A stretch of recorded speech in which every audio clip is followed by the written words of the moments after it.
On va passer à la table ronde qu'on va animer à trois avec le professeur Sybilla et le professeur Weber. Je vais donc appeler les intervenants. Vous allez venir à la barre. Donc, je commence par les représentants étudiants. J'appelle Guillaume Bailly. Donc, je vais vous présenter au passage, qui représente l'ISNI, l'Intersyndicale nationale des internes. Merci Guillaume d'être là. J'appelle Jérémy Darenne, étudiant en médecine également, qui représente l'ANEMF, l'Association nationale des étudiants en médecine de France. Allez-y, messieurs. J'appelle Louise Wetterwald. Louise, on vous a déjà entendu tout à l'heure, mais je vous représente quand même. Donc, vous représentez l'ISNAR, l'Intersyndicale nationale autonome et représentative des internes de médecine générale. Vous avez même le droit de vous asseoir, jeunes gens. Et j'appelle ensuite les représentants plus institutionnels. Donc, j'appelle Monsieur Jean Canarelli, je pense que c'est vous, qui représentez le Conseil national de l'ordre des médecins. Vous venez de Corse. J'appelle Madame Alice Casagrande, que je ne connais pas. Bonjour Madame, donc, qui est conseillère sur la lutte contre la maltraitance du ministère des Solidarités, de l'Autonomie et des personnes handicapées. C'est comme ça que c'était marqué dans le document que j'avais. Ah ben, je ne l'ai pas vu, je suis désolée, vous allez vous présenter vous-même, alors ça sera plus efficace. Et ensuite, j'appelle Maëva Tisserand, qui a déjà pris la parole à plusieurs reprises, qui est donc chargée de mission à la coordination nationale d'accompagnement des étudiants en santé. Je n'ai pas écorché votre titre, Maëva. Vous voulez dire deux mots, madame, pour juste vous présenter? Oui, en fait, je ne travaille pas au ministère, je travaille au cabinet de Aurore Berger, ministre des Solidarités. Et donc, je suis ici au titre plutôt de la décision politique que du pilotage administratif. Et je suis ici pour apprendre aussi. Vous êtes la bienvenue et maintenant je dirai correctement les choses. Alors, donc on a eu une journée, enfin une demi-journée qui était passionnante avec des présentations sur des synthèses d'enquête. On a eu des présentations sur une initiative particulière, qu'est-ce qu'a présenté Amandine Lukens. On a eu cette superbe synthèse qui a été faite par l'inspecteur général de l'éducation. Et on va vous poser quelques questions, vous donner la parole à tour de rôle. Alors, je ne sais pas, Jean, si tu veux commencer avec la première question. Ouais, je pense que c'est peut-être bien de faire un tour de table et de donner, c'est ce qu'on s'était dit, donner la parole à chacun pendant 4-5 minutes et puis après de susciter un débat avec la salle. Peut-être, je préfère réserver mon temps de parole pour discuter avec la salle à ce moment-là, Isabelle. Ça va très bien, donc on va commencer par les plus jeunes et on va faire de la prise de parole spontanée sur ce que vous avez entendu jusqu'à présent. Messieurs, dames. La NEMF, Jérémy, allez.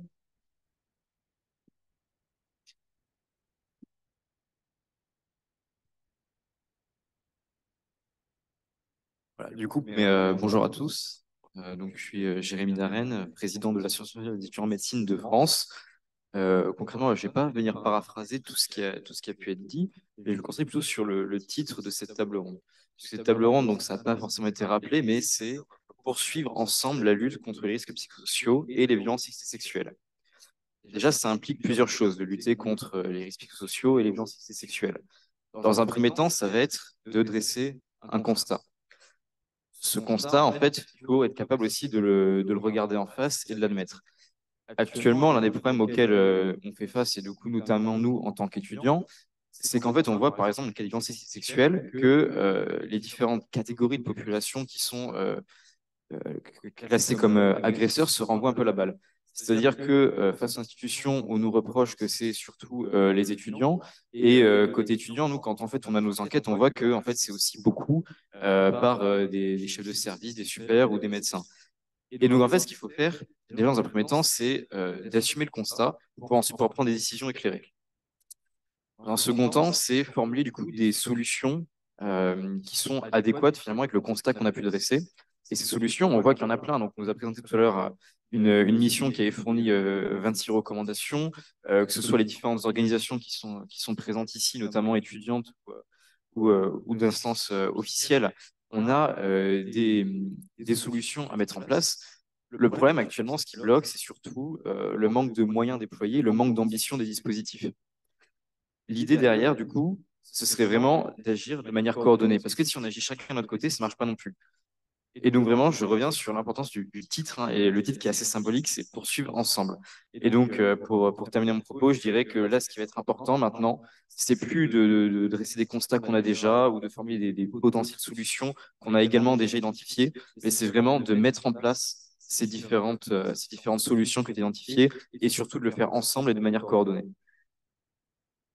Alors, juste une petite question, Jérémy, pour vous, parce que quand même, les enquêtes de l'ANEM ont été extrêmement importantes dans toute cette dynamique qu'il y a autour de ces sujets-là.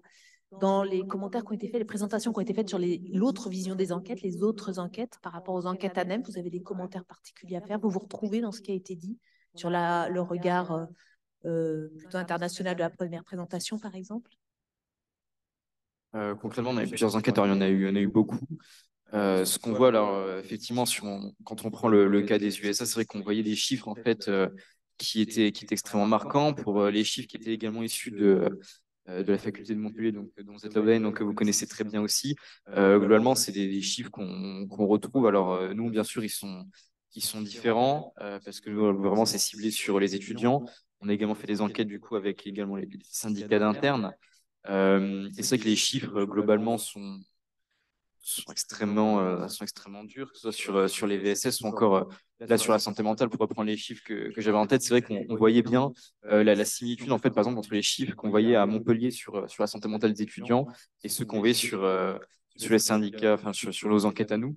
Même si notre était un peu plus élevé. Mais on voit qu'en fait, la situation, peu importe qui dresse les constats et sur quelle catégorie de population, en fait, on arrive globalement au même résultat.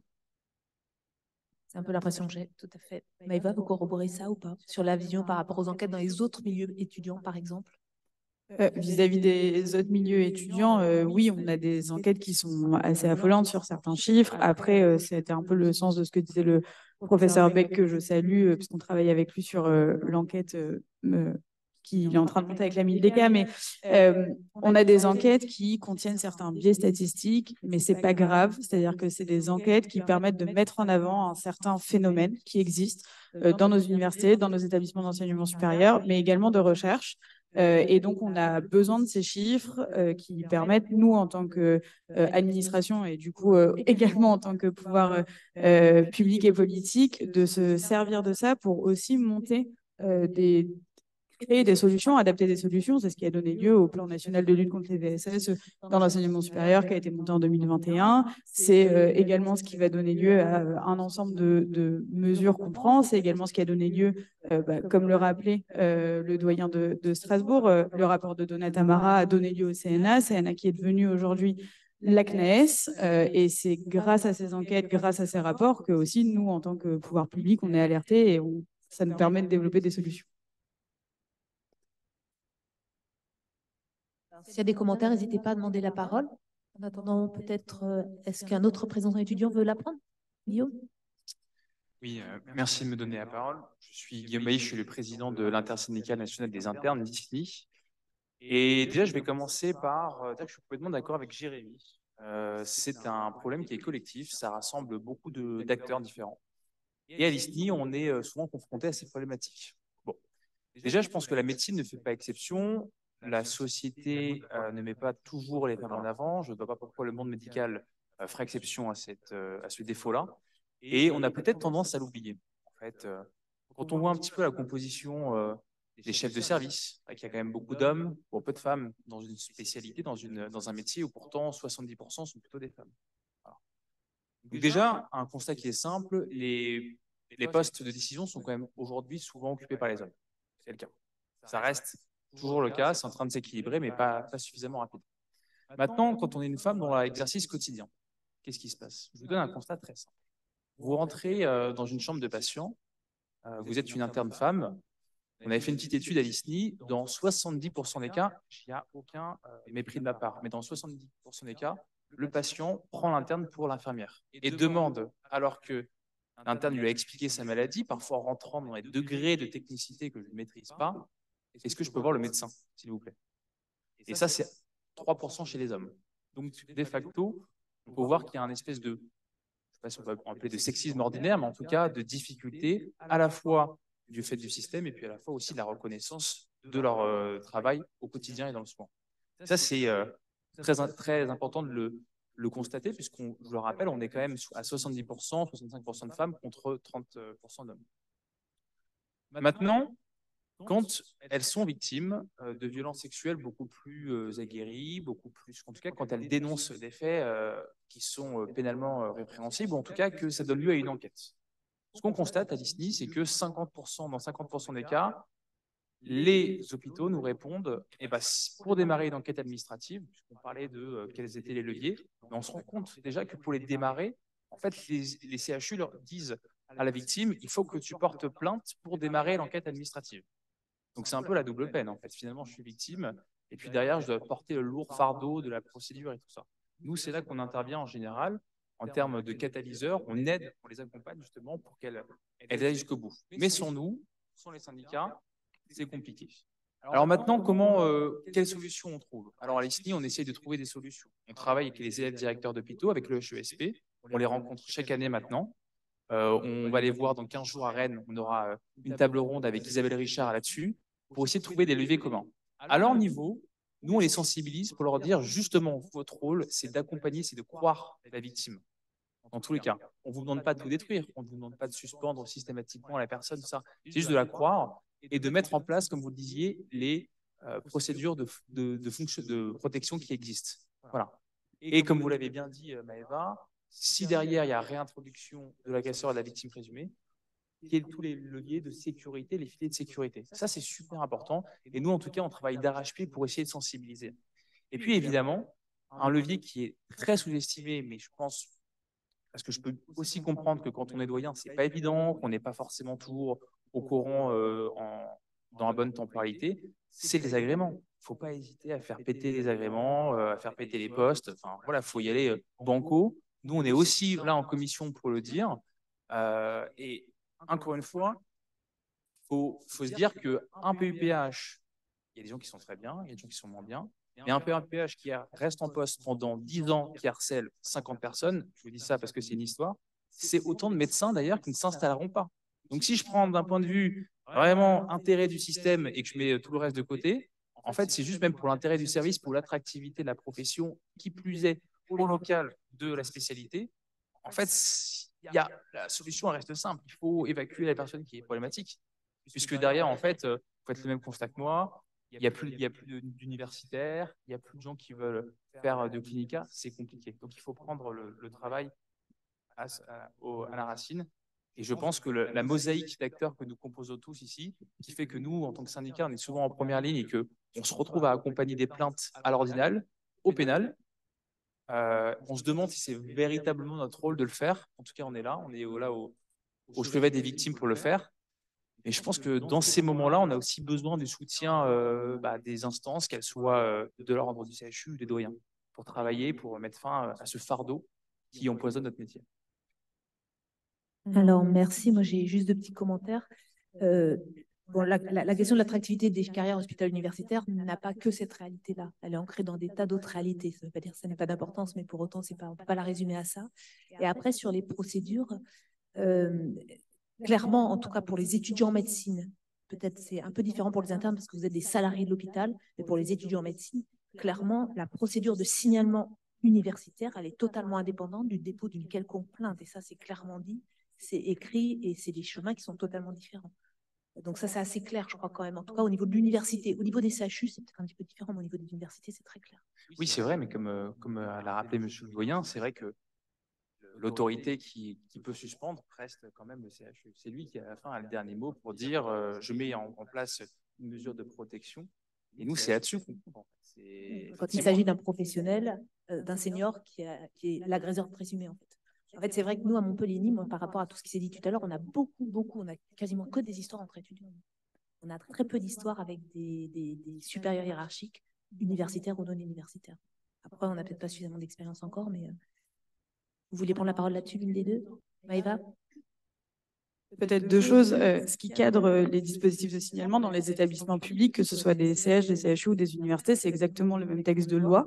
C'est la loi de transformation publique de 2019. Donc, quel que soit l'établissement public, on a un dispositif de signalement. Alors, je sais qu'on peut très bien remettre en cause l'opérationnalité de ces dispositifs, mais aujourd'hui, normalement, en tout cas côté universitaire, on a des adresses fonctionnelles avec des personnes derrière qui répondent.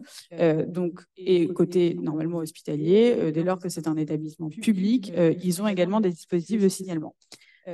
Sur la question des procédures, on reste sur des procédures indépendantes, que ce soit dans le milieu hospitalier ou dans l'universitaire, on est sur des procédures dites administratives. La procédure pénale reste indépendante. Et ça, vraiment, Je pense que c'est le cœur du message, c'est celui-là, c'est qu'on est sur des procédures indépendantes parce que ce sont des juridictions indépendantes. Vous rappeliez, Guillaume, le temps de la victime. On a des victimes qui ont des demandes parfois qui peuvent être immédiates et ça a été rappelé tout à l'heure, c'est qu'on a des personnes qui, dans un premier temps, souhaitent juste être éloignées de la personne mise en cause. Et ce temps de la victime, c'est aussi de la pédagogie sur ces différentes procédures. On a des victimes qui ne souhaiteront pas aller plus loin que juste être éloignées de la personne mise en cause. On a des victimes qui voudront aller sur les 3 plans, administratif, pénal, ordinal, dès lors que c'est un professionnel de santé. Et on a des victimes qui feront le choix de n'aller que sur une des procédures pour X ou Y raison qui leur appartient. Et je pense que c'est du devoir de nos établissements de respecter ce temps de la victime, parce que aller dans des procédures administratives, dans des procédures pénales ou dans des procédures ordinales, c'est rappeler à chaque fois le mécanisme de violence, rappeler à chaque fois les faits qui sont arrivés, et on a des victimes qui ne sont pas prêtes à avoir ça, et on a des obligations de nos établissements publics à accompagner ces victimes sur le plan médical et sur le plan psychologique. D'où aussi les réseaux de soins, de santé qui peuvent accompagner ces victimes. Oui, peut-être juste pour rebondir sur ce qui est dit, qui est très, très riche. Donc, moi, je travaille auprès de la ministre Aurore Bergé. Vous avez entendu donc le professeur Laurent Bègue. C'est à ce titre, en fait, que je suis ici, parce que nous avons coordonné de manière interministérielle enseignement supérieur et recherche, bien sûr, mais également ministère de la Santé, bien sûr, mais également ministère des Familles. Et puis, pour le plan d'action, il faudrait également citer l'Intérieur et la Justice, qui ne sont pas présents aujourd'hui, mais qui, je pense, aurait aussi beaucoup de choses à vous apprendre peut-être sur ce que c'est qu'écouter une victime, sur ce qu'une procédure, sur voilà, il y a énormément, on gagne énormément dans toutes ces politiques publiques à travailler ensemble. Je rebondis sur le mot que vous avez cité, qui est extrêmement juste. En fait, je pense que du point de vue qui est le mien, aujourd'hui, là où nous en sommes, nous avons des problèmes de personnes, monsieur, vous l'avez dit, mais nous avons aussi des problèmes de mentalité, ça a été extrêmement bien illustré tout à l'heure, et nous avons des problèmes d'organisation. Et les procédures existent, elles sont souvent peu connues, mais l'une des choses que nous avons compris, c'est qu'elles sont encore aujourd'hui suffisamment peu connues et implémentées, et donc ça reste exigeant pour les personnes. Donc les personnes, c'est qui? En fait, c'est les victimes, c'est leurs amis, et c'est aussi, j'étais très sensible à ce qui a été dit, les familles qui tout d'un coup se retrouvent avec un étudiant, une étudiante qui vit quelque chose loin peut-être de sa maison, loin peut-être de ses frères et sœurs, qui ne comprennent absolument rien comment c'est arrivé, mais qui sont extrêmement impuissants, ne connaissent pas les procédures, ne connaissent pas ce que c'est qu'une administration, ni celle de l'université, ni celle de la police, ni celle de la justice. Ce n'est pas le métier des Français de connaître les procédures, et c'est un peu normal. Donc on a ce défi, et je pourrais vous citer le nombre d'actions aujourd'hui interministérielles, vous les avez tous en tête, le plan de la Première ministre sur les VSS, bien évidemment, mais pensez aussi au plan aujourd'hui en cours sur les violences à l'intérieur de la famille, les violences sexuelles. Vous avez peut-être vu le spot qui a été lancé concernant les violences sexuelles sur mineurs. Ne rien dire évidemment du plan sur le harcèlement à l'école. Et puis, pour ce qui concerne la ministre Aurore Bergé et celle des personnes en situation de handicap, la stratégie de lutte contre les maltraitances envers les adultes vulnérables, personnes âgées, personnes handicapées, malades, précaires, qui va être lancée à l'automne. Donc, on est sur un sujet actuel et un sujet extrêmement exigeant, parce qu'il signifie qu'on va chercher toutes les compétences, qu'on est obligé d'être extrêmement en confiance, alors qu'on n'a pas forcément l'habitude ni de travailler si souvent ensemble, de façon décloisonnée, ni si souvent ensemble en devant être dans des hauts niveaux d'intégration des dispositifs, et donc de comprendre ce que c'est qu'un professeur, ce que c'est qu'un étudiant, de comprendre ce que c'est qu'un élève, de ce que c'est qu'un policier, ce que c'est qu'un parquet. Tout ça, c'est des mondes qui doivent se côtoyer, et puis comprendre ce que c'est qu'une famille, ce qu'elle s'autorise à dire à un étudiant qui quitte la maison ou pas. Parce que si le doyen, peut-être, n'a pas la parole parfaite et légitime pour alerter, les parents ne se sentent pas forcément tous en situation de dire à leurs enfants ceci ou cela. Je pense qu'il y a une puissance très, très forte dans cette génération de la paire aidance et des ambassadeurs étudiants qui peut-être ont vécu, connaissent ces situations. Et on voit dans le monde, en tout cas des violences faites aux femmes, dans le monde des violences sur mineurs, à quel point la parole des personnes victimes elles-mêmes a percé un certain nombre de murs et de silences d'une manière puissante. En tout cas, Ça, ce sont les constats et j'entends très bien votre impatience qu'on en reste au constat. Mais pour ce qui nous concerne, l'un des enjeux massifs, c'est la création de données.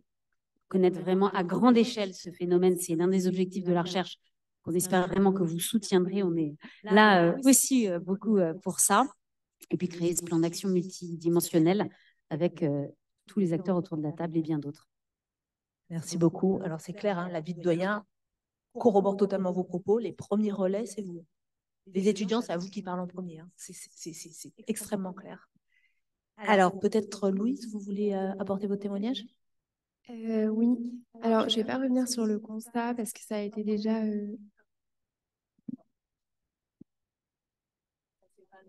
Il y avait une question dans la salle, après, elle va arriver après. Pardonnez-moi. Oui, je voulais rajouter quelque chose à ce qui était dit. Les procédures, c'est une chose. Les victimes, c'est autre chose et le temps n'est pas le même. Il y a le temps, puis on a parlé d'empathie tout à l'heure. Donc moi, je vais m'exprimer au nom des victimes, puis aussi au nom des familles que je représente quelque part. Il faut penser que l'administration doit apprendre l'empathie. Moi, j'ai perdu une fille qui s'est suicidée. Elle était interne. Je peux vous assurer que j'ai reçu de l'hôpital public un courrier, je dirais qu'un imprimé de la sécurité sociale a plus d'empathie. Et ça, c'est quelque chose que vous devez tous apprendre. Je parle au nom des victimes, je parle au nom des familles, parce que ça aide aussi, je pense, la parole à se délier. Et les victimes aussi ont peur et se tairent parce qu'elles sont dans une situation où on les isole. Voilà.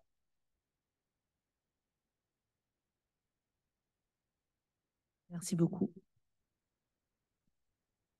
Je pense que tu peux reprendre peut-être, Louise. Vous pouvez reprendre. Oui, merci pour votre intervention. Nous, on s'est questionné un petit peu aussi sur les causes. Qu'est-ce qui fait que notre milieu, il est particulièrement à risque pour les femmes qui le composent? Et c'est vrai qu'on a identifié deux choses. Déjà, l'aspect très hiérarchique de notre métier. Vous avez parlé du fait que notre génération n'aime pas la hiérarchie. Je pense que c'est le cas de beaucoup de jeunes générations. Ça n'appartient probablement pas qu'à nous. Il y a ça, et puis il y a la culture carabine dans laquelle on baigne depuis le moment où on intègre les études médicales, qui est portée souvent par des étudiants plus âgés, mais aussi à l'hôpital par les médecins, en fait, qui sont toujours imprégnés d'une culture carabine qui est particulièrement discriminatoire.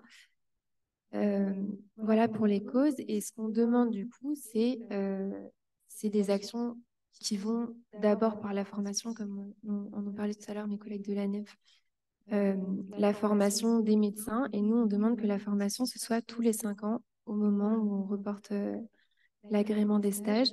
Donc pour les médecins ambulatoires et les médecins hospitaliers, tous les 5 ans, même si ce ne sont pas les responsables directs des internes, mais tous les médecins qui travaillent dans un service qui accueille des externes et des internes, pour nous, doivent être formés sur les VSS. Les étudiants aussi. Et puis, on peut aussi concevoir des campagnes de sensibilisation dans les services. J'imagine que ça dépend plus des directions hospitalières que directement de vous, mais en tout cas, c'est des choses que vous pouvez encourager et porter. Et une fois que le pire est arrivé, pour les cellules de signalement, elles sont encore parfois méconnues et parfois peu fonctionnelles. Parfois, les étudiants, ils ont peur de se confronter aussi à la protection des agresseurs au sein des cellules des signalements. En médecine générale, parfois, ça se confond, c'est-à-dire qu'on va signaler au DMG qui, en fait, est assez proche du MSU responsable de l'agression. Et du coup, ça fait peur et on n'a pas envie de signaler, ou alors l'agresseur est carrément protégé, quoi. Et ça, c'est un problème. Et puis, mes collègues en ont déjà parlé, mais le retrait de l'agrément de stage, pour nous, c'est très important de retirer l'agrément de stage immédiatement. Et puis, si le retrait de l'agrément de stage finalement est qu'à la fin du semestre, de protéger aussi les autres internes qui sont dans le même service. Parce qu'en général, un agresseur sexuel, maintenant, on le sait, c'est des gens qui récidivent. C'est des gens qui n'ont pas qu'une seule victime, en général, qui en ont plusieurs. Donc, il faut protéger les co-internes et les co-externes. Il faut protéger les étudiants, c'est-à-dire retirer les fonctions facultaires aussi. Et au moment où la sanction disciplinaire arrive à sa fin et où l'agresseur va retourner dans son service et être à nouveau en contact avec des internes et des externes, il faut un accompagnement, il faut une surveillance, une grande vigilance sur ce qui va se passer parce que aujourd'hui, bon, peut-être qu'on suspend, on ne forme pas forcément les agresseurs et ça, c'est aussi quelque chose de très important. Aujourd'hui, il existe des formations pour les agresseurs.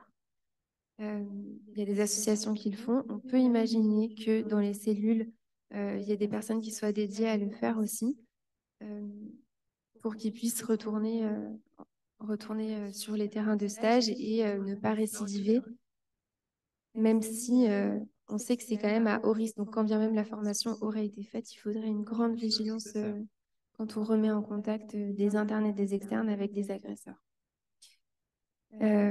Et puis, j'avais envie de vous dire que vous êtes particulièrement impliqués et que nous, les syndicats, je parle au nom de mon syndicat, on a été un petit peu, on a été très déçus par les initiatives des ministères qui aujourd'hui ne sont pas du tout fonctionnelles.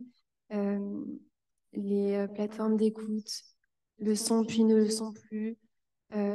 C'est d'une qualité vraiment variable en fonction du temps. Je pense qu'on ne peut pas vraiment s'appuyer là-dessus et que moi, je compte plutôt qu'on puisse s'appuyer sur vous, sur les initiatives locales qui sont mises en place et qui sont renforcées par les facultés. Je pense que ça a toute son importance. Alors, merci beaucoup. Il y a beaucoup de choses dans ce que vous dites. Je pense qu'il y a des gens qui vont vouloir prendre la parole.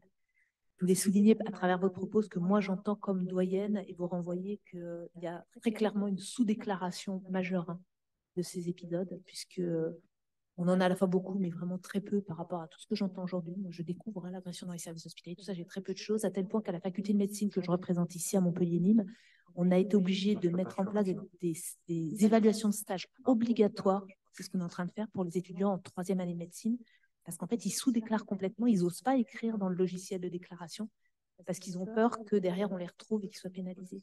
Donc, cette sous-déclaration, cette omerta qu'il y a sur ces sujets-là, c'est vrai que c'est probablement notre principal ennemi actuel. Voilà. Et je pense qu'il faut les assurer par une communication claire qu'on va protéger les victimes et il faut être absolument certain de ça et qu'on n'aura pas peur d'enlever l'agrément à un médecin en fait. Et je pense que les étudiants ont vraiment peur de ça, de se dire qu'il y a une protection entre médecins et que probablement ils ne seront pas protégés. Et je pense qu'il y a vraiment un travail à faire sur le fait de dire qu'on va le faire et à la fois de le faire aussi, quoi. Non, mais je sais, on a essayé d'inventer des systèmes, on brouille les dates, on change les noms. En tout cas, merci de votre témoignage. Peut-être une petite réaction sur les process nationaux mis en place, Eva Tisserand.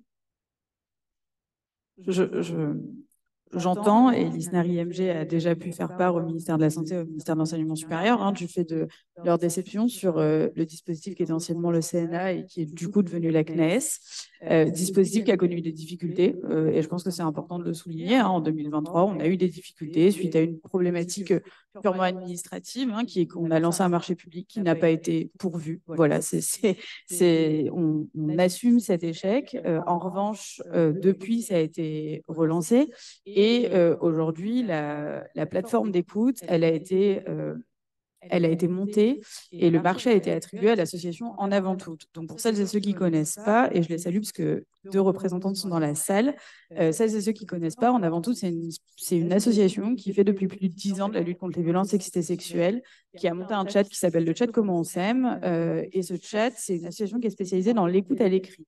Quand on a décidé d'attribuer ce marché à cette association, c'est parce que, à la fois, c'est un projet associatif qui correspond aujourd'hui aux besoins ministériels, ça c'est clair, mais c'est aussi une association qui a fait ses preuves, qui a une connaissance très fine de ce qui se passe dans les violences sexistes et sexuelles, qui était demandeuse d'apprendre ce qui se passait dans le champ de la santé. Et aujourd'hui, c'est une association qu'on forme de façon continue et régulière sur ces sujets-là. Et cette association, elle est aussi reconnue dans le champ étudiant, mais de façon plus large. C'est le ministère de l'Éducation nationale qui travaille également avec cette association. Il y a également d'autres services, d'autres ministères qui travaillent avec eux.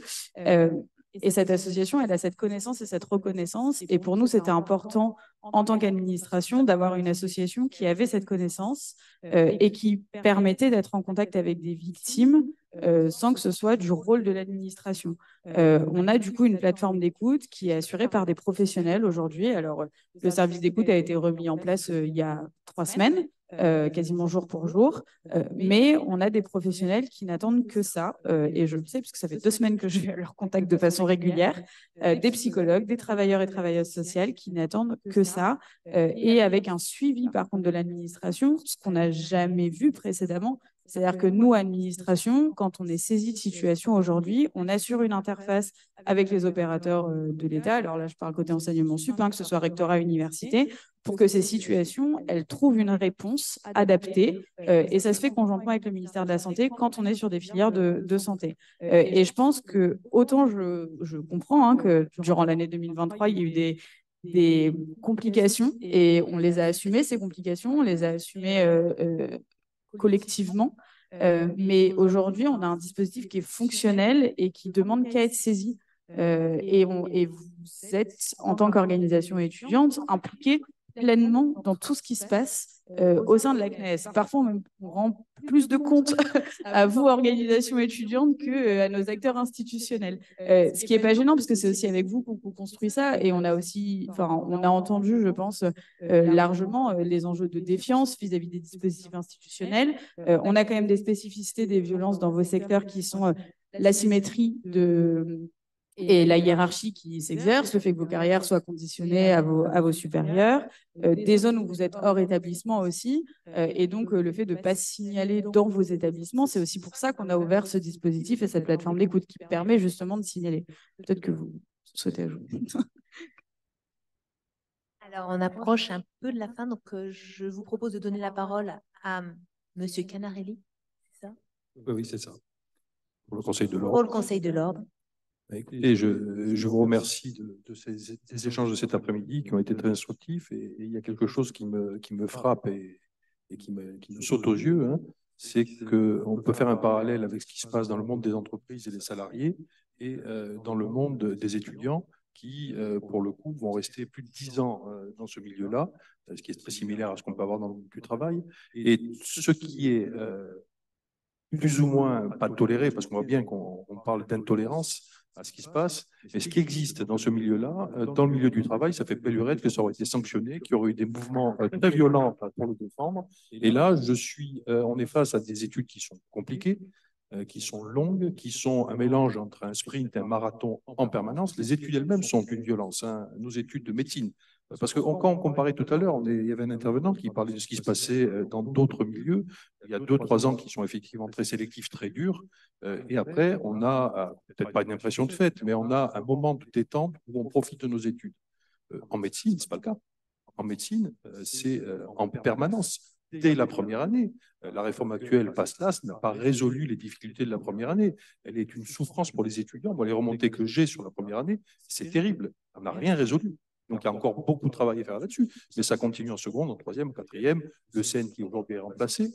On parlait tout à l'heure d'une difficulté qui est l'incertitude et l'imprévu. Mais nos étudiants, pour en parler avec ces étudiants les plus jeunes, sont dans le monde de l'incertitude et de l'inattendu. Ça aussi, c'est un facteur de stress majeur.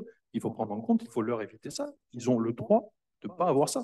Même si ça s'est amélioré. Quand j'étais interne, on avait un règlement intérieur qui nous empêchait de travailler 48 heures d'affilée.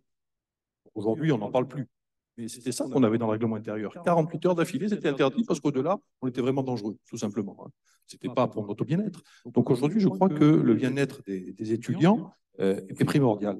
C'est des études qui entraînent une grande sélectivité, certes.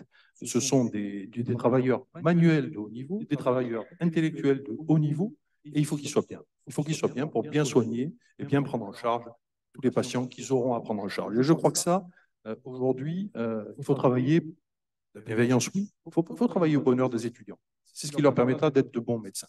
Et aujourd'hui, c'est ce qu'on va attendre. Et d'autant plus que, et je m'adresse aux doyens, vous aurez un modèle à repenser. L'intelligence artificielle est là, frappe à la porte. Les datas sont colossaux. Vous n'allez quand même pas demander à nos jeunes internes, à nos jeunes étudiants, d'ingurgiter par spécialité les monceaux, les dictionnaires que vous produisez au quotidien. C'est plus possible. Intellectuellement, c'est plus possible. Donc, il va falloir continuer à revoir ça et à l'échelle de l'IA, qui va en plus venir bousculer nos présupposés dogmes. Donc, il va falloir qu'on le revoie. Il faudra qu'ils soient critiques, qu'ils soient intelligents dans leur travail et qu'ils soient peut-être moins voraces en volume à apprendre. Donc, ça, c'est ce côté-là. Et je crois qu'il faut l'avoir en tête si on veut avoir de l'empathie chez les étudiants et chez les médecins. Pour ce qui est du reste et des sanctions à donner à des médecins déviants, parce que pour moi, ce sont des médecins déviants qu'il faut ramener peut-être dans le droit chemin, mais en tout cas, il faut protéger les victimes. L'ordre est là pour agir. Vous avez cette possibilité-là et il ne faut pas la sous-estimer. Un médecin qui est conduit devant le Conseil de l'ordre, bien entendu, il faut qu'il soit taisé, parce que nous, on a connaissance que des médecins taisés. Mais s'il est conduit devant le Conseil de l'ordre, ça peut aller jusqu'à une interdiction d'exercice. On l'a fait encore récemment. On a eu quelques médecins qui ont été condamnés sur un certain nombre de critères.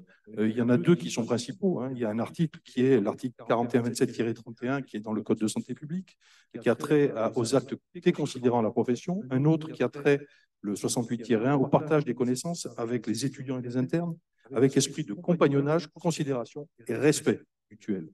Donc ce respect-là, si on y manque, mais ça va jusqu'à l'interdiction d'exercice. Bon, là, les derniers, ça a été 1 an, mais ça peut aller plus loin, hein, en fonction de la gravité. Donc, je crois qu'il faut avoir en tête ça. Nous travaillons beaucoup au niveau de l'ordre sur aujourd'hui, depuis 3-4 ans. On a une commission qui s'appelle la commission Vigilance et Sécurité. Vigilance, Violence, Sécurité, c'est la présidente qui est... la vice-présidente, pardon, qui est Marie-Pierre Glavano-Tchekal qui s'en occupe. Ça a une émanation au niveau de chaque département, où il y a des commissions qui sont au niveau de chaque département. Ça a trait à toutes les violences, bien entendu. Mais aujourd'hui, on travaille aussi avec ce qui se passe au niveau des universités. Au niveau des universités, avec une régionalisation, on a des accords qui sont en train de se mettre en place. En Nouvelle-Aquitaine, il y en a un qui a été fait avec le conseil régional pour travailler sur ce sujet. C'est quelque chose qui doit se travailler avec, bien entendu, les universités, les agences régionales de santé, le ministère et l'ordre, avec une partie enseignement, une partie information, communication. Et je crois qu'il ne faut pas rater ce passage-là. Et c'est ce que nous devons à nos étudiants si nous voulons qu'ils soient correctement dans leur métier, qu'ils soient heureux de travailler et qu'à la fin, on ait des bons médecins dans une bonne population. Je crois qu'on n'a pas 50 000 solutions. Il faut les écouter, il faut prendre en compte ce qu'il y a, il faut les accompagner et il faut se donner, nous, les moyens de continuer à évoluer, même s'ils ont, bien entendu, le droit d'avoir une vision un petit peu différente de celle que nous avons. Mais ça, c'est normal et puis heureusement qu'ils l'ont. Si je puis me permettre juste de compléter ce que vous avez dit, monsieur, que je partage, je pense que ce que nous apprenons peut-être trop lentement dans les cabinets ministériels, c'est que ça n'est pas un ministère qui y arrivera. C'est plusieurs ministères. Ce que nous avons appris, je citais tout à l'heure la justice et l'intérieur, évidemment l'enseignement supérieur et la recherche, évidemment ça a été dit, les lycées, donc l'éducation nationale. En fait, on a besoin vraiment de tout le monde et je pense que c'est une école de complexité. Et même si je comprends parfaitement que vous disiez au fond, nous sommes les interlocuteurs de proximité, je ne saurais insister trop sur l'intérêt quand même de regarder les démarches qui ont été construites pour d'autres victimes à côté et différemment, parce que ce sont aussi, je pense à ce qui se fait aussi dans le monde du sport, par exemple, en ce moment, qui est extrêmement important. Vraiment, on n'a que des bonnes choses à prendre, des exemples qu'on a vus ici et là, et on est tous, je pense, conscients d'un très, très colossal retard à rattraper, et ce qu'on doit aux personnes victimes et aux familles est absolument colossal, donc on sera, je pense, plus efficace à plusieurs. Alors, vous êtes tellement bon. Juste une petite précision, je n'ai pas voulu être exclusif. Hein. Loin de là, c'était une voix parmi les autres, une voix qu'il ne faut pas négliger, en sachant que quand vous portez plainte au niveau d'un conseil départemental pour un médecin hospitalier, il y a une particularité de la législation, c'est que c'est le conseil départemental, une fois que vous lui avez donné toutes les informations, qui portera lui la plainte, qui aura lui son avocat et qui ira jusqu'au bout de la procédure. Ce n'est pas ni un patient ni une victime qui peut porter plainte contre un hospitalier dans le cadre du service public. C'est uniquement, enfin, il y a le ministre, bien entendu, l'ARS, mais le conseil départemental en fait partie et c'est lui qui prendra la plainte à sa charge, y compris la gestion au niveau des avocats et tout ce qui va avec dans la procédure. Une fois qu'on lui a donné les informations, donc effectivement, ça sera peut-être au syndicat, malheureusement, à donner le maximum d'informations pour que nous puissions défendre notre sujet. Alors, merci pour cet enthousiasme dans vos prises de parole et cette efficacité. Une dernière parole étudiante. Très rapide. puisque ça fait écho à ce que dit le ministère. Oui, on est en retard, et on est en retard sur un élément qui est très, très intéressant, c'est le management. Le management pour tous. Je pense que quand vous arrivez en tant que cadre supérieur chez Google, chez KPMG et autres, vous avez le droit à une semaine, un mois, je sais pas quoi, de management. Si vous faites du MIT, vous avez des années de management. Qui peut croire qu'un interne avec la formation scientifique qu'il a est un bon manager? C'est impossible. Moi, j'ai coché des cases. Alors, en l'occurrence, au concours, on m'a demandé voilà, des QCM, ça m'a permis de choisir ma spécialité. J'étais un bon cocheur de cases. Est-ce que pour autant je suis un bon manager? Je ne pense pas. Je pense que ça fait partie des gros axes sur lesquels il faut travailler pour les années à venir, c'est le management, qu'il soit pour les internes, qu'il soit pour tous, en fait, pour les chefs de service, pour vraiment apprendre à gérer toutes les équipes, parce que ce n'est pas inné. Et un dernier élément très rapide, puisqu'on parlait de la CNES. Maëva, vous savez combien j'ai envie que ça fonctionne à CNES, et j'ai envie de donner un second souffle. On fera le nécessaire à l'ISNI. Puis vous savez aussi combien pour nous il est important de développer cette relation de pair à pair. Je vous l'ai déjà dit, on en parle souvent. Le fait est de mettre les internes aussi en première ligne pour assurer justement peut-être diminuer cette sous-déclaration qui fait qu'on va avoir un interne qui vit la même chose que nous et qui va être plus enclin à se confier. Et ça, je suis sûr qu'on peut travailler main dans la main pour que les deux dispositifs fonctionnent. On peut totalement travailler main dans la main et au même titre que la CNES n'est pas sollicitable que par les victimes, c'est aussi les témoins qui peuvent solliciter. Donc vous, en tant que père et en tant qu'association portant des dispositifs entre pairs, vous êtes totalement autorisé, si je puis dire, même si ce n'est pas le terme exact, à le faire.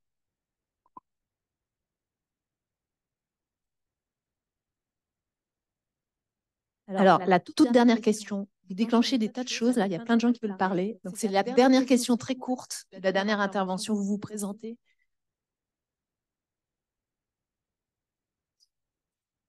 Bonjour, je m'appelle Thomas Ochaïti, je suis interne en médecine à Caen.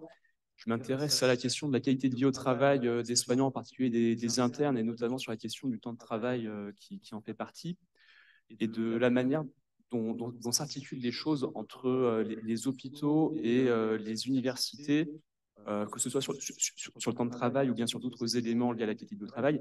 Mais il y a eu un texte sorti, un arrêté le 4 août 2022, qui demande d'avoir des contrôles sur les relevés de temps de travail, non plus seulement en CME, mais également en conseil d'UFR. Et du coup, je me demandais comment s'articule tout ça. Est-ce qu'il y a des moyens techniques qui sont envisagés? Quelle est la réalité peut-être dans les différentes régions sur ces pratiques-là? Merci. Alors, peut-être que là, il faut qu'un doyen réponde. Benoît, tu veux répondre ou tu veux que je le fasse?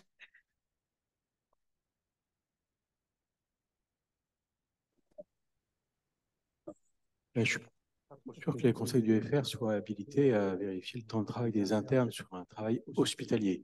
Par contre, à vérifier qu'ils ont un temps de formation, oui, ça je suis d'accord. Mais peut-être que je n'ai pas vu ce texte. Mais de toute façon, aucun conseil du FR ne peut avoir les moyens de vérifier, valider un temps de travail hospitalier. Donc il faut que les tableaux de service soient remplis. Ils sont demandés maintenant à exiger. Moi, la direction générale de mon CHU en a parlé. Il faut que les tableaux de service soient remplis par les internes et voilà, remontés à la direction et à la CME. Après qu'on ait, nous, un regard sur ces tableaux de service, pourquoi pas? Mais on n'a pas de moyen autre que de récupérer ce que l'hôpital nous donnerait. Donc, c'est une sorte de relecture. Je ne suis pas sûr que ça soit... voilà. Je préférais qu'on s'intéresse à la durée de formation légitime des internes, puisque c'est vraiment le rôle des UFR. Par contre, on a un rôle dans l'accueil des internes, de les informer de la réglementation actuelle, dans la formation des coordinateurs de DES sur le fait qu'il faut, il y a une demi-journée qui est à la main des coordinateurs, la demi-journée autre qui est à la main des internes. Donc, il faut fournir ces dates des demi-journées à la main de l'universitaire. Et on a, oui, c'est ça, c'est un rôle d'accompagnement en fait du process qui est important. Après, effectivement, la gestion du temps de travail, les tableaux de service, c'est fait par les CHU. C'est fait dans les services, en fait. Peut-être Jean, je ne sais pas si Jean est encore en ligne, si tu veux dire un mot pour conclure et puis on... Oui, ben merci Isabelle, merci Benoît d'avoir mené. Désolé de ne pas avoir avec vous, mais c'était une après-midi passionnante. Je pense qu'on a vraiment bien échangé et je reprendrai simplement en conclusion quelques points qui me semblent fondamentaux. le premier point, je crois que ça a été dit par tous, mais faut insister. Guillaume a répété que la cause est collective, elle ne peut pas être autre que collective. Et ça, c'est un changement de paradigme important. Je pense qu'aujourd'hui, tout le monde est autour de la table, mais il faut quand même pas oublier, ça n'a pas été dit, et j'aimerais le dire, mais que le fond du problème est certainement une problématique de respect de l'autre, en fait. C'est un problème de société, d'éducation, d'éducation au sens noble du terme, familial même. Et je pense qu'il y a véritablement une perte du respect de l'autre, et elle se manifeste dans notre monde de façon plus agressive, on l'a dit, mais aussi à travers de beaucoup d'éléments dans la société. Et je crois qu'il faut qu'on ait conscience de ça, et on l'a dit, il faut nommer les choses. Vous connaissez cette phrase célèbre, hein, ne pas nommer les choses aggrave le malheur du monde. Hein. Et je pense que là, aujourd'hui, on nomme les choses et c'est très important. Et nommer les choses, c'est aussi prendre des mesures très sensibles aussi à ce qu'a dit Guillaume sur le management. Il faut aussi qu'un étudiant, un médecin soit un manager, mais un manager au sens noble, hein, un manager humain. Et en fait, on peut profiter de la 6e année, c'est ce qu'on fait à Strasbourg, pour mettre en place des enseignements de management, en fait, au sens large du terme. La deuxième chose qui est très importante, ça n'a pas été tout à fait dit non plus, mais je sais que certains y sont sensibles. Il faut savoir détecter des signaux faibles. Je pense que ça, c'est assez fondamental. Et avec un objectif qui est tolérance zéro de toutes les formes de maltraitance, en fait. Et la détection de ces signaux faibles, elle ne passera pas par les guichets institutionnels. Elle va passer par une forme de bouche à oreille. Et c'est très important qu'il y ait une proximité dans les UFR entre les élèves étudiants, les tuteurs, le doyen et son équipe, et que ces signaux faibles soient détectés. Parce que quand on détecte des signaux forts, c'est bien sûr que sous le niveau de la mer, il y a plein de choses qui sont passées qui ne sont pas acceptables. Le troisième point, c'est être toujours dans un respect de la victime avec le souhait de maintenir une relation confidentielle et de confiance. Moi, je suis très frappé par le déficit de confiance. Et quand une équipe des canals, quand un doyen s'engage, quand son équipe s'engage, ne pas sentir la confiance de ces jeunes, ça fait vraiment, c'est quelque chose qui est de l'ordre de la souffrance relationnelle, hein, du doyen avec ses étudiants. On doit établir une relation de confiance et ça cassera l'omerta. Sans mauvais jeu de mots, M. Canarelli, parce que je n'ai pas osé utiliser l'omerta, mais voilà. Et le dernier point, c'est, j'aimerais insister quand même sur ce point-là, et M. Canarelli l'a dit, mais tous les médecins ne sont pas des maltraitants. Je pense qu'il faut aussi rappeler, même si notre monde est dur, je pense qu'il y a beaucoup de médecins, hommes et femmes, jeunes et moins jeunes, qui se battent pour que ça s'arrête, quoi. Donc, il ne faut pas non plus qu'on donne en permanence l'image d'un monde qui est le sommet de la maltraitance. Il y a des gens qui doivent être absolument identifiés, punis et isolés, mais il y a beaucoup aussi de jeunes et de moins jeunes parmi les soignants qui se battent pour ça. Et à nous, institutions et doyens, de se battre pour que l'instruction des plaintes soit vraiment rigoureuse. Je vous rends quand même attentif à un point, c'est qu'on est parfois confronté à des plaintes qui sont des plaintes de problématiques interpersonnelles dont le support à charge ou à décharge n'est pas toujours très sérieux. Il faut savoir que ça existe aussi. Il faut que ça existe. À nous de maintenir une forme de rigueur et de rapidité dans le traitement de ces dossiers à l'échelle immédiate, en fait, hein, et de prendre des mesures conservatoires. Et ça, je pense que c'est très important, notamment le retrait d'agrément si c'est nécessaire. Mais mettons du juste, de la pondération, de la bienveillance, mais de la rigueur aussi et de la rapidité, de la réactivité dans l'intervention. Voilà quelques messages, en fait, hein, que je suis doyen depuis 13 ans, je peux vous dire, j'ai vu passer beaucoup de choses, et je confirme ce qu'a dit Isabelle. Je suis frappé par le nombre, le peu de choses qui émergent, tout en sachant ce qui se passe sous la surface de l'eau. Il y a trop de choses et il faut qu'on se batte ensemble pour cette cause, qui est une cause noble, pour le bien-être de nos étudiants, vous l'avez dit.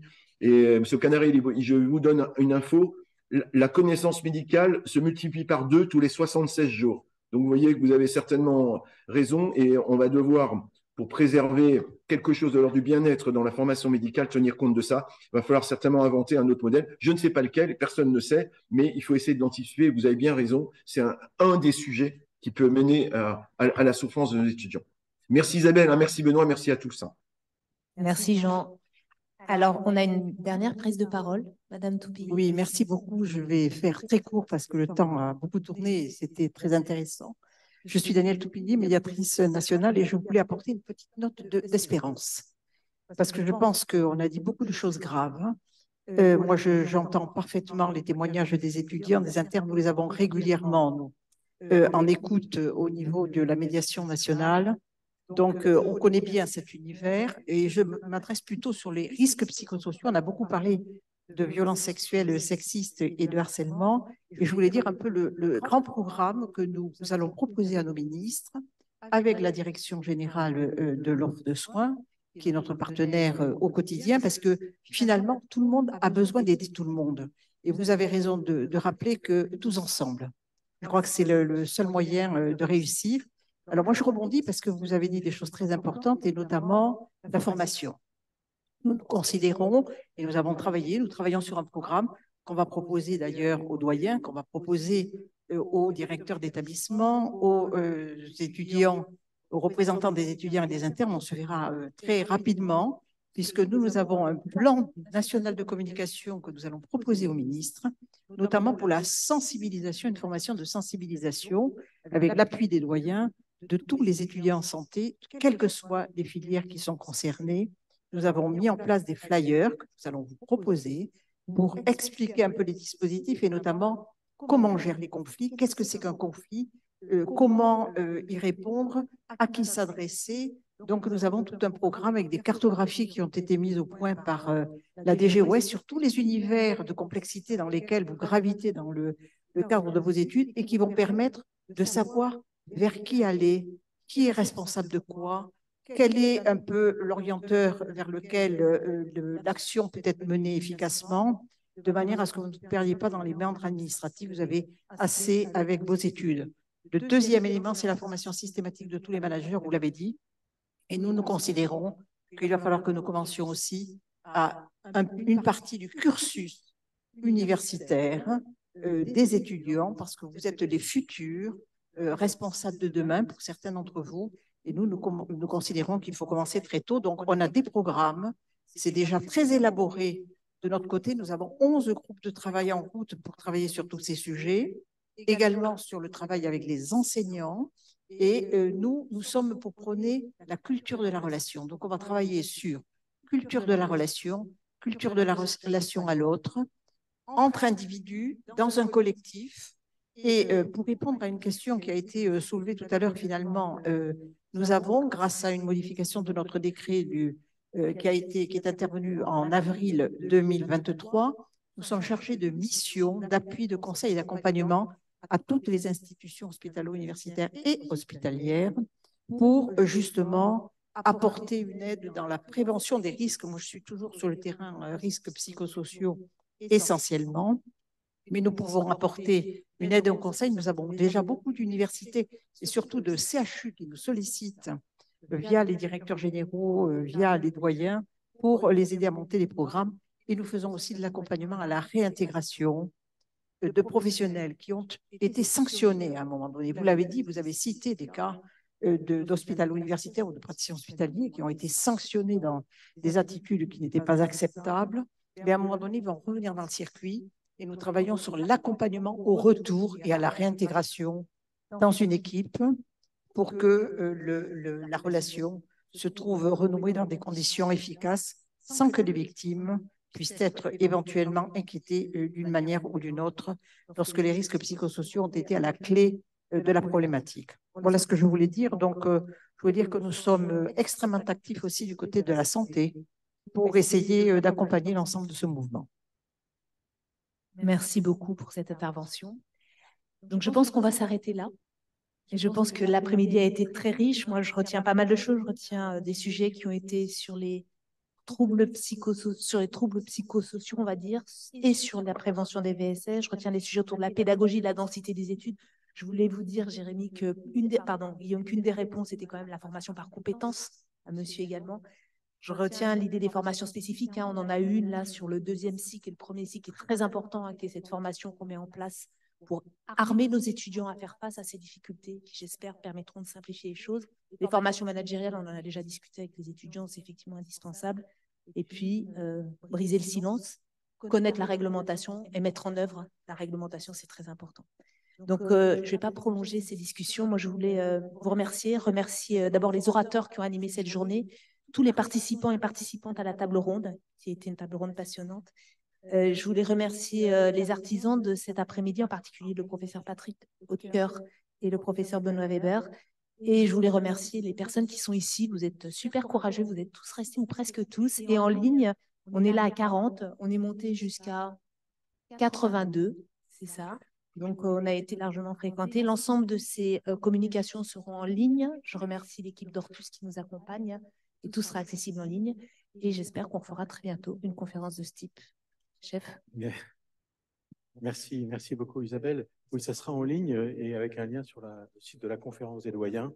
Donc, si vous voulez revoir ou trouver des références, n'hésitez pas à vous y référer. Un tout petit mot pour finir. Moi aussi, remercier l'ensemble des acteurs de cet après-midi, des intervenants, la table ronde qui a permis une discussion qui était riche, avec, je crois, des prises de parole en profondeur pour lesquelles il n'y a pas eu de langue de bois. Je crois que c'est important de se dire les choses. Alors, voilà, on est à la 3e réunion de la conférence des doyens. La première, en mars 2021, avait mis en place un plan d'action pour maîtriser les risques psychosociaux des étudiants dans les formations en santé. Évidemment, il faut qu'on continue, c'est un engagement que la conférence prend, de continuer à animer cette réflexion. Je crois qu'il faudra pour la prochaine réunion dans l'année 2024 que la co-construction soit la règle de cette réunion. Les doyens l'ont faite. Moi, j'aspire de mes voeux à une co-construction avec les différentes parties prenantes, parce que ça a été dit à plusieurs reprises, on sera plus forts tous ensemble et on aura une action probablement plus efficace si on est en permanence en partage d'expérience et de volonté d'action. Donc, voilà, je propose une prochaine réunion co-construite. Je pense que un des points majeurs, c'est la communication. Il faut absolument communiquer, informer. Il y a des dispositifs qui existent, ça a été rappelé, sont multiples. Et en fait, on a besoin d'une stratégie multi-cible pour régler ce problème ou l'améliorer grandement. C'est sûrement pas une action qui va être efficace. On voit qu'on part, voilà, je ne vais pas revenir sur tout ce qui a été dit, mais d'un modèle social, de plein de choses, de clichés, etc., qui font que eh bien, il faut vraiment avoir une stratégie multi-cible, vu l'importance du sujet. Et c'est pour ça que moi, je garde quand même l'idée que la plateforme nationale elle a son sens, parce que ça a été dit, et j'aime pas beaucoup ce mot-là parce qu'il fait peur, mais cette omerta, en fait, cette peur de venir parler, elle est parce que dans une proximité, on se connaît, en fait. Et donc, une plateforme nationale qui permet un anonymat a aussi sa place. Je pense qu'il doit y avoir les deux, on va dire. Il doit y avoir une gestion de proximité, mais l'anonymat d'une plateforme nationale peut permettre de lever certains blocages. Et donc, voilà, je vous propose de poursuivre vos efforts. Voilà. Et puis, il va falloir qu'on évalue un peu ce qu'on fait. Et dans le plan d'action, il y avait un certain nombre de mesures qui étaient proposées, notamment la mise en place de commissions éthiques et déontologiques dans les UFR. Je pense que ça a été fait dans l'immense majorité des cas. Et donc, j'aimerais bien, et là, je lance un message aux doyens présents, qu'on puisse évaluer l'action de ces comités éthiques et ces commissions éthiques et déontologiques pour la prochaine réunion des parties prenantes. Et puis, et c'est peut-être un petit peu à la marge, mais la NEMF nous a alerté sur la précarité des étudiants avec une première enquête sur un échantillon d'étudiants. Cette enquête précarité, voilà, c'est un signal d'alerte et on a vu qu'il y avait un lien entre précarité et risque psychosocial. Et donc, je souhaite que la conférence des doyens, avec un réseau plus large sur les facs, puisse relancer une enquête nationale pour un échantillon plus important que celui qui a été posé, mais qui nous a permis d'être alertés par la NEMF, et derrière, de pouvoir nous tourner vers les pouvoirs publics pour travailler sur la diminution nécessaire de la précarité étudiante. Donc, j'espère qu'on pourra aussi vous parler de cela lors de la prochaine réunion. Donc voilà, je vous remercie vraiment très sincèrement d'avoir été là, d'avoir eu une langue déliée, d'avoir accepté le dialogue. Et puis, ce dialogue doit se poursuivre pour qu'on avance ensemble vers des études de médecine qui doivent être des études bienveillantes et qui doivent permettre voilà, d'avoir des médecins heureux et ils le seront que si effectivement, ça a été dit, ils ont eu des études qui se sont bien passées. Donc on va évidemment, c'est notre objectif, travailler dans ce sens-là. Merci à tous, bonne fin de journée et donc je vous dis à bientôt.